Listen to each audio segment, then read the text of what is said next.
Bom, nós chegamos a dar uma prévia aqui, falamos agora há pouco sobre a questão dos golpes, né, através da internet com inteligência artificial, e nós vamos voltar a falar de inteligência artificial. Esse é um assunto que a gente tem que falar muito para esclarecer, né, campanhas, esclarecimentos, porque a cada dia que passa, né, a gente tem visto aí na internet vídeos hiperrealistas criados com inteligência artificial, como o novo Veo 3 da Google DeepMind, por exemplo, que já são capazes de gerar cenas, falas e trilhas sonoras quase indistinguíveis da realidade. Pois bem, nós vamos falar sobre isso, os impactos positivos dessa tecnologia para a criatividade, educação e negócio, e o alerta, né, de riscos de vídeos falsos, como as deepfakes, com o especialista, um empresário especializado em tecnologias emergentes, com base na Alemanha. Ele conduz projetos no Brasil e na Europa, explorando novas formas de integrar inovação às dinâmicas do mercado global. Felipe Fogaça de Souza. Felipe, bom dia, um prazer falar com você, tudo bem? Bom dia, é um prazer. Neste momento você está na Alemanha ou está no Brasil? Eu estou na Alemanha, daqui a um mês eu vou para o Brasil. Tá certo.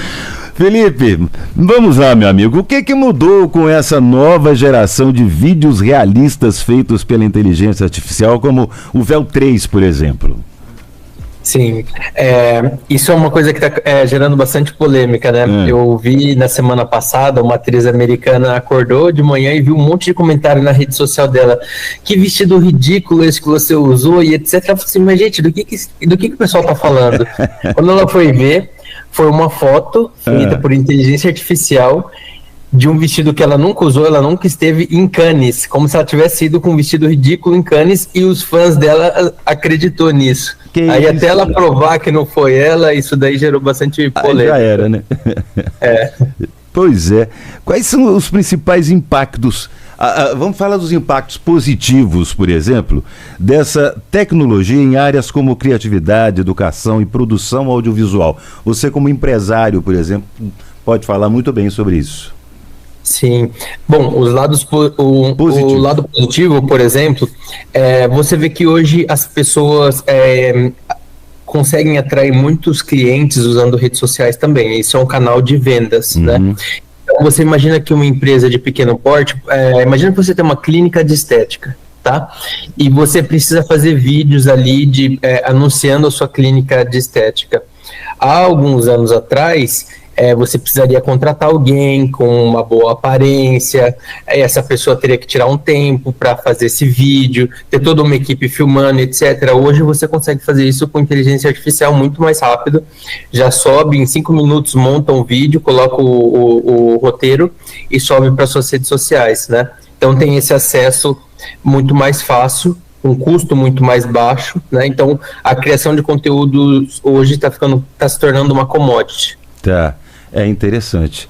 Por outro lado, pode afetar também o mercado, né, de pessoas que trabalhavam nesse ramo, não, o Felipe? Exatamente.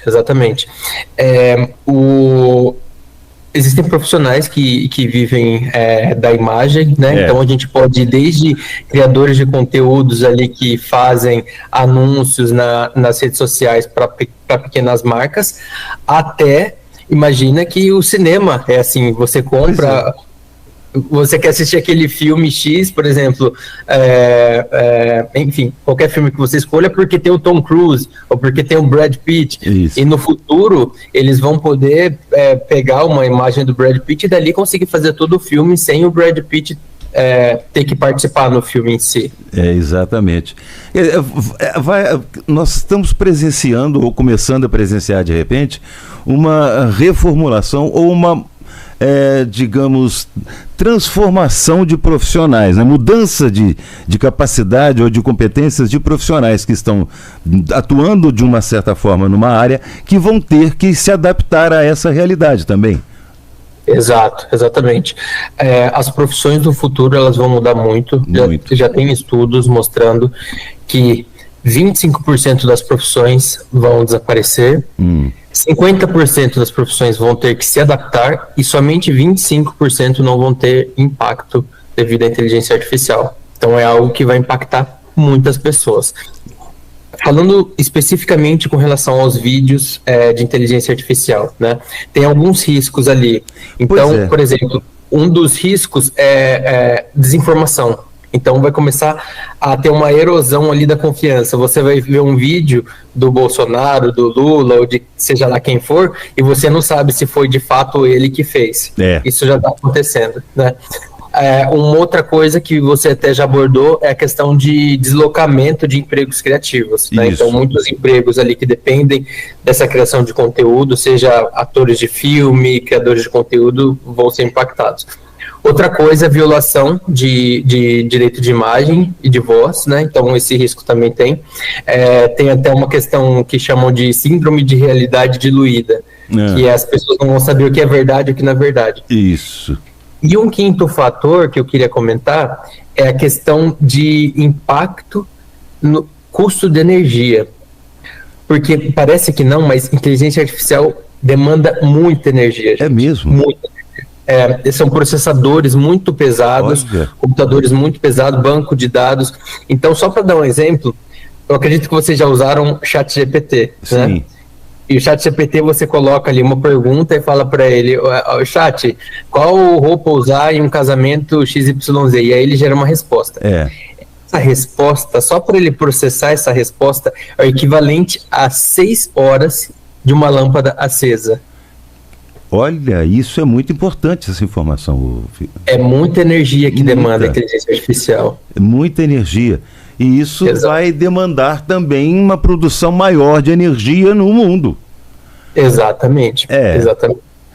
Aí a gente pode até para uma outra discussão, que é a discussão energética, né? Energética, meio ambiente, né? Exatamente. A coisa, sustentabilidade. Aí nós vamos cair em vários assuntos. Muito interessante essa sua colocação. Você já me deu outra pauta. Ótimo isso. Importante, cara. Agora, eu queria abordar também uma outra questão com você.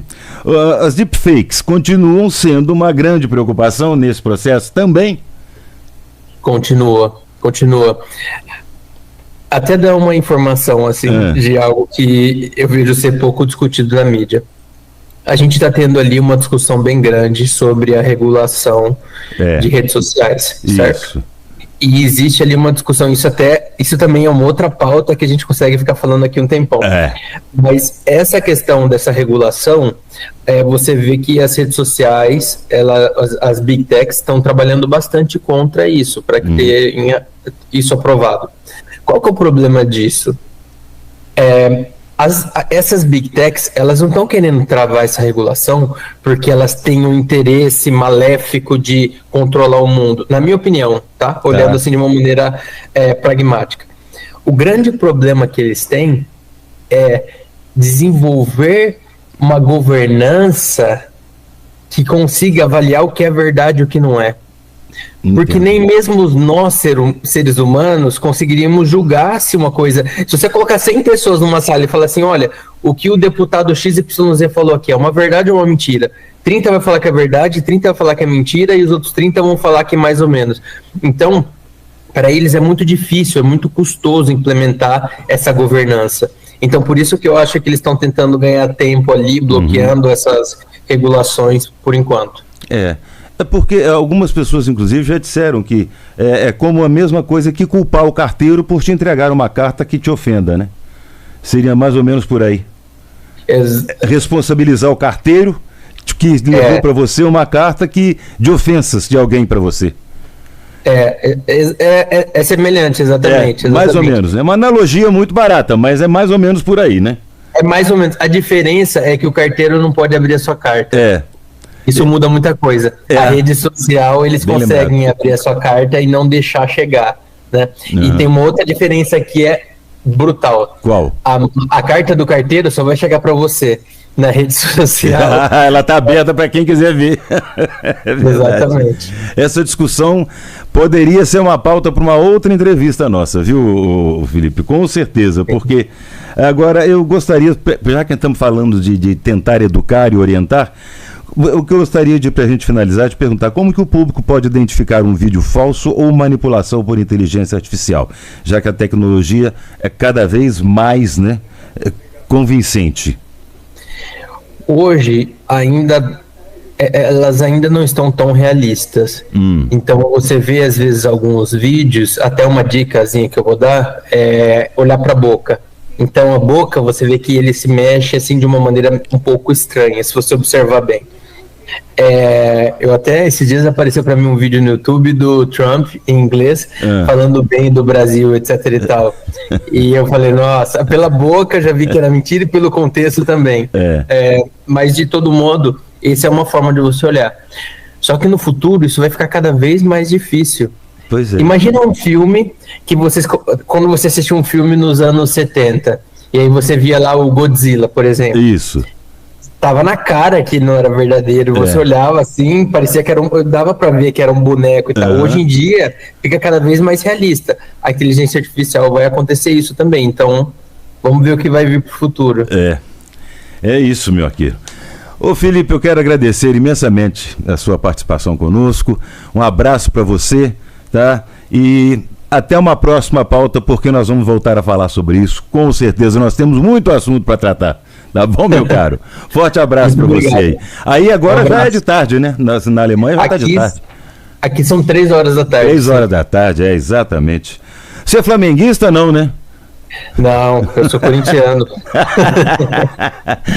Mas torci pro Flamengo ontem, viu? Foi uma pena. Pois eu ia te perguntar por causa disso, que o Bayern tá arrebentando.